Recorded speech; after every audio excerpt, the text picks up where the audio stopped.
Israeli Prime Minister Benjamin Netanyahu and his government is getting flack from multiple directions within his country and outside. Big intel failures is compounded by humanitarian violations in Gaza. And though it may seem Netanyahu is on top, realities reflect that the tide flows against him. Israel's national security advisor has admitted to errors by Israel Intel and promised a thorough probe.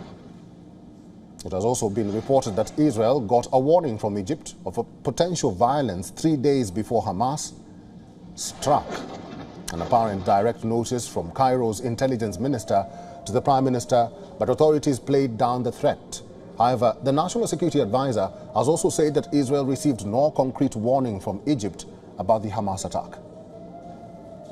המצרים לא פנו בהתראה כלשהי, לא בעקיפין, לא במישרין, לא ברמז, לא במלמול, לא בקריצה, לאף אחד מהאנשים שאיתם בקשר, כמובן לא לראש הממשלה, שלא נועד עם שר המודיעין המצרי בכלל לאורך כל 9 חודשי כהונתו, אבל גם לא לאנשים המקורבים, כמוני, ראש שב"כ, ראש מוסד, מפקדי צה"ל שאיתו בקשר, זה פייק ניוז שכמובן הוכחש לא רק על ידינו, גם על ידי המצרים.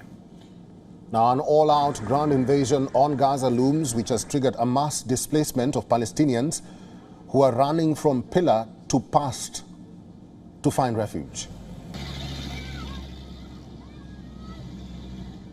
But pressure has been growing over Prime Minister Netanyahu. Netanyahu's far-right, ultra-Orthodox government has long held itself up as taking security seriously.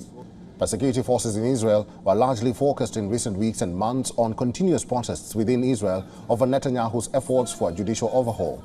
Now that the Hamas attacks have led to the formation of a wartime unity government, the long-term political gains could be substantial. The unsolved hostage situation complicates the matter even more for the Prime Minister. Many remain divided on how Netanyahu could find a way out of this war that has turned into a political dilemma. A poll by an Israeli company released last week found that 4 in 5 people blame the government and Netanyahu for a lack of security preparedness that allowed the massacres to happen, as well as the poor operational response to it. More than half of those surveyed, 56%, said Netanyahu must resign once the new war in Gaza is over. People at home and around the world are now demonstrating Netanyahu's way of handling the crisis. The protesters accuse Netanyahu of caring more about his political survival than protecting Israeli citizens. This has in turn led to a growing call for Netanyahu's resignation. WION is now available in your country. Download the app now and get all the news on the move.